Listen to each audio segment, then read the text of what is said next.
السلام علیکم ورحمۃ اللہ۔ امید کرتا ہوں تمام حضرات خیر و عافیت کے ساتھ ہوں گے۔ اللہ تبارک و تعالی تمام سامعین و ناظرین کو دارین کی سعادتیں نصیب فرمائے۔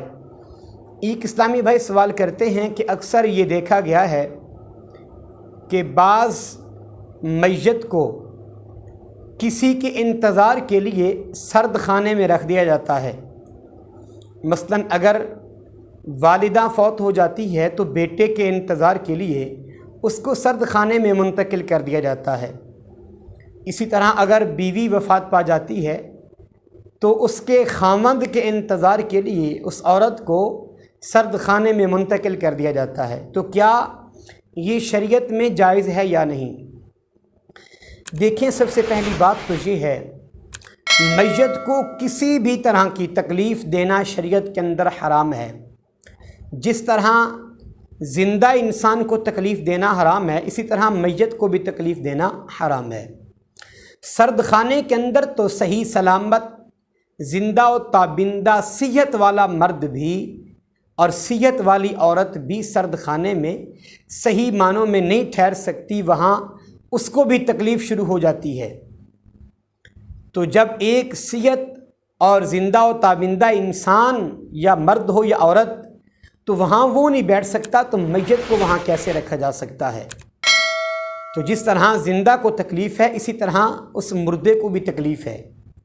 تو یہ اللہ اور اس کے رسول نے شریعت مطہرہ کے اندر اس کو منع فرمایا ہے۔ اب رہی بات یہ کہ ایک میت لا وارث ہے، تو اس کا کوئی وارث ہی نہیں، تو اس کو سرد خانے میں رکھا ہی نہیں جا سکتا، اس کو فوراً دفن کر دیا جائے۔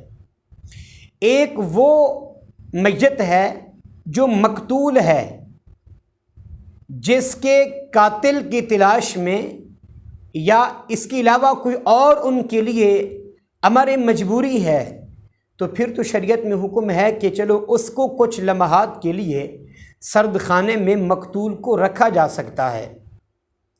لیکن تیسری وجہ وہ یہ ہے کہ کچھ لوگ اس انتظار میں رکھ لیتے ہیں کہ فلاں شخص آئے گا تو اس کا چہرہ دیکھے گا تو پھر اس کو دفن کیا جائے گا۔ اس کے تجہیز و تدفین کے اندر وہ جو ہے تاخیر کرتے ہیں، تو یہ تاخیر کرنا شریعت میں ممنوع ہے۔ تو لہٰذا ایسا کام نہ کیا جائے۔ جس طرح زندہ کو تکلیف ہوتی ہے، اسی طرح مردے کو بھی تکلیف ہوتی ہے۔ لہذا ان تین وجوہات میں سے ایک وجہ یہ ہے کہ مقتول کو رکھا جا سکتا ہے، لیکن لاوارث کو بھی نہیں رکھا جا سکتا، اسے بھی جلد اور جلد دفن کیا جائے۔ اور دوسرا وہ جس کو صرف اس انتظار کے لیے رکھا گیا ہو کہ فلاں شخص آئے گا، اس کا چہرہ دیکھے گا تو تب دفن کریں گے، تو یہ بھی اس کے لیے ممنوع ہے۔ بہتر یہ ہے کہ اس کی تجہیز و تدفین میں تاخیر نہ کی جائے، بغیر تاخیر کے اس کو دفن کر دیا جائے۔